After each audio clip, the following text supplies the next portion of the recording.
Okay, let's dive into this powerful, unspoken language that's always at play.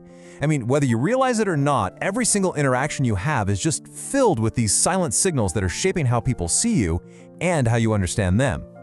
And this is so true, especially on platforms like YouTube, where connection is, well, it's everything. Your words, they convey information, sure, but it's your body language that really builds that trust and authority that makes people actually want to listen. It's kind of the silent foundation of your whole message. So that's what we're going to get into. We're going to decode those signals. By the end of this, you'll not only have a much better idea of what other people are communicating without words, but you'll also know how to take conscious control of your own message. All right, let's start with one of the most fascinating parts of body language, figuring out the subtle signals of honesty and, deceit. So right here, we see this really primal contrast. The open palm, it's an ancient gesture, basically showing you're unarmed and have nothing to hide. It's this universal symbol of honesty.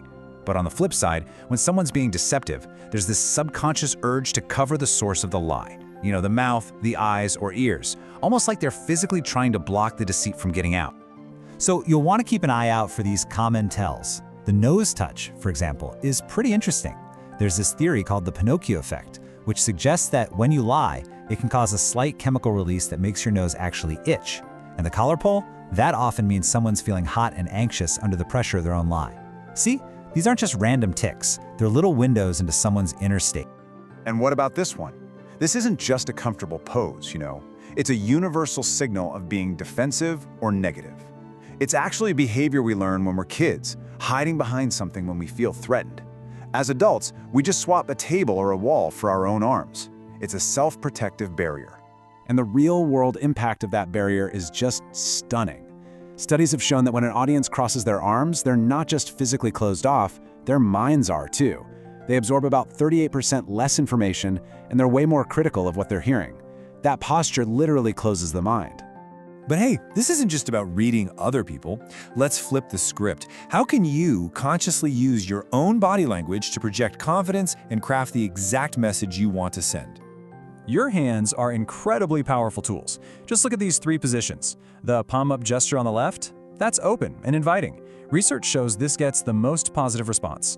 In the middle, you have the palm-down gesture, which signals authority, kind of like a stop sign.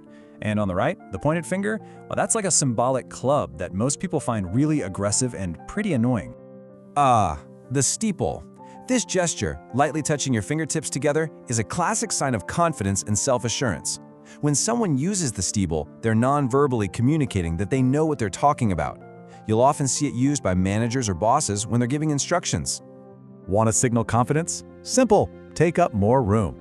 Poses that make you seem bigger, like the classic hands-on hip stance, are universal signals of readiness and authority.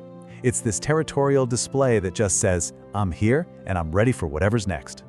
It's funny. Throughout history and across pretty much every culture, height has been linked to status and power.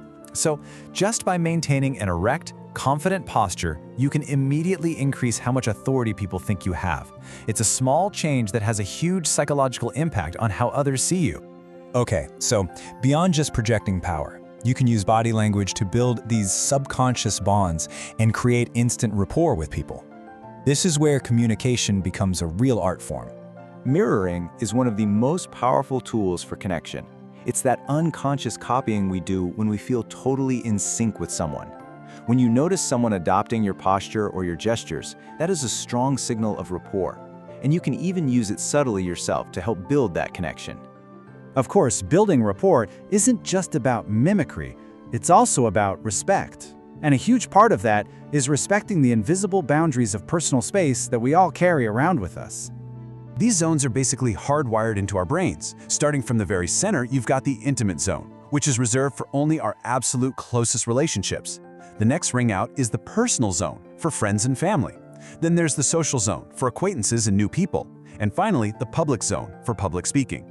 Invading the wrong zone actually triggers a real physical stress response. The golden rule is simple: to make people comfortable, respect the zones, and keep your distance. Okay, this is one of the most honest signals you can look for. Why?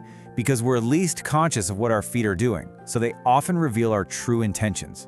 If someone is talking to you, but their feet are pointed towards the exit, well, their mind is already on its way out the door.